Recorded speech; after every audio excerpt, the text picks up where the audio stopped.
आप देख रहे खबर प्लस 100। आज की खास खबर, पड़गा टोल नाके पर शिवसेना, ठाकरे गट, महाराष्ट्र नवनिर्माण सेना और विभिन्न सामाजिक संगठनों के संयुक्त नेतृत्व में आयोजित टोल बंद आंदोलन और मोर्चा बड़े उत्सव और शांतिपूर्ण वातावरण में संपन्न हुआ। आंदोलन में क्षेत्र के अनोखा समस्याओं के लेकर सड़क की संख्या में कार्यकर्ता और स्थानीय नागरिक शामिल हुए। आंदोलनकारियों ने चेतावनी दी कि जब तक यह सारी मांग पूरी नहीं होती तब तक पड़गा टोल नाका बंद रहेगा। इस अवसर पर टोल प्रबंध के एक ज्ञापन सौंपा गया। भिवंडी के तहसीलदार भी मौके पर उपस्थित रहे। कानून वातावरण बनाने रखने के लिए थाना ग्रामीण पुलिस अधीक्षक द्वारा कड़क बंदोबस्त किया गया था।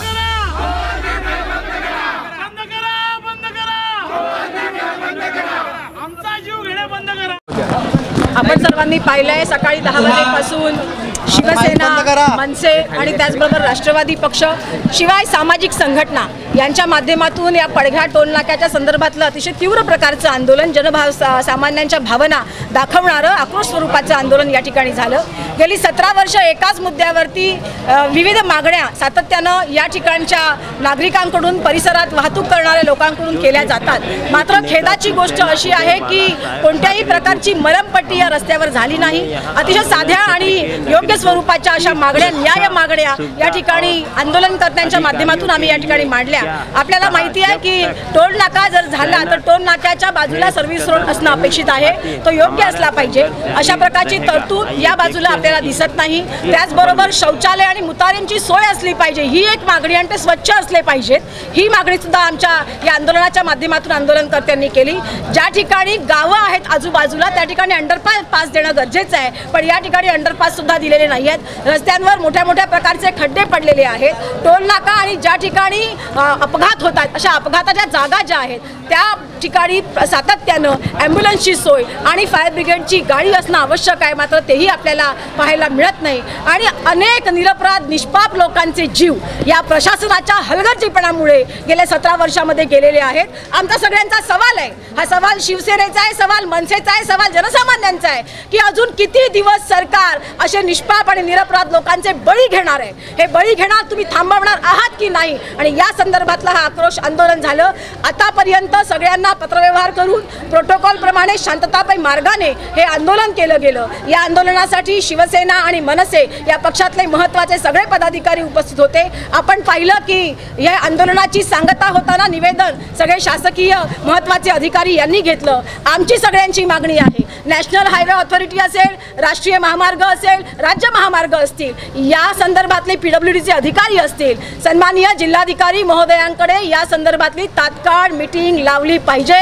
जोपर्यंत मीटिंग होत नाही तोपर्यंत टोल नाक्यावरची फास्टॅगची वसुली बंद झाली पाहिजे, हे टोल नाके बंद झाले पाहिजेत, ही मागणी घेऊन आज हे आंदोलन या ठिकाणी केलं गेलं। अधिकाऱ्यांनी तुम्हाला काय आश्वासन दिले?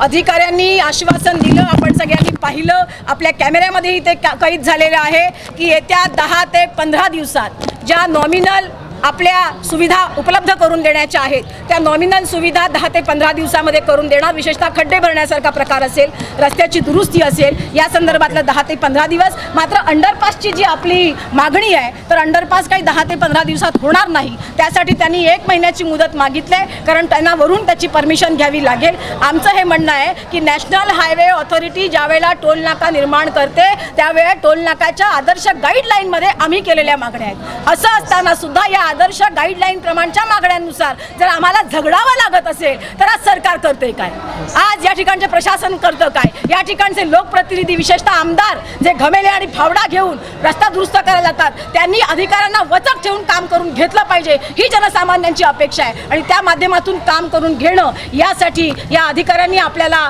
सगळ्यांनी शब्द दिलेला आहे आणि लवकरच जिल्हाधिकारी महोदयांकडे बैठक होईल। यानंतर तुमचं जे आता शांततेचं आंदोलन असंच होणार आहे का, याच्या आंदोलनाचं स्वरूप बदलणार? नाही बदलणार, स्वरूप बदलणार। सन्मान्य थळे साहेबांनी आपल्याला सांगितलं स्वरूप बदलणार, पण हे बदल होण्याच्या पूर्वी सन्मान्य जिल्हाधिकारी महोदयांच्याकडे आमच्या रास्त मागण्या या मांडल्या जातील आणि त्यावर त्या ठिकाणाहून आम्हाला, कारण ही ती हायेस्ट ऑथॉरिटी आहे आपल्या जिल्ह्याची जिल्हाधिकारी महोदय, त्यामुळे त्या मागण्या जर मान्य करून आम्हाला दिल्या तर मग टोल नाका जो आहे तो आम्हाला कुठेही शांततामय मार्गाचा भंग करायचा नाही, मात्र ज्या न्याय मागण्या आहेत, ज्या सत्याच्या मार्गाने आहेत, ज्या जनसामान्यांच्या हिताच्या आहेत, आदर्श गाईडलाईन यांचा उल्लेख आहे, त्या मागण्या पूर्ण करण्यासाठी जर वेळकाढूपणा केला, याच्या पुढे जर टाळमटाळ केली, याच्या पुढे ठेकेदारांना वाचवण्याचा प्रयत्न केला तर मात्र शिवसेना आणि मनसे स्टाईल खटाक आंदोलन झाल्याशिवाय राहणार।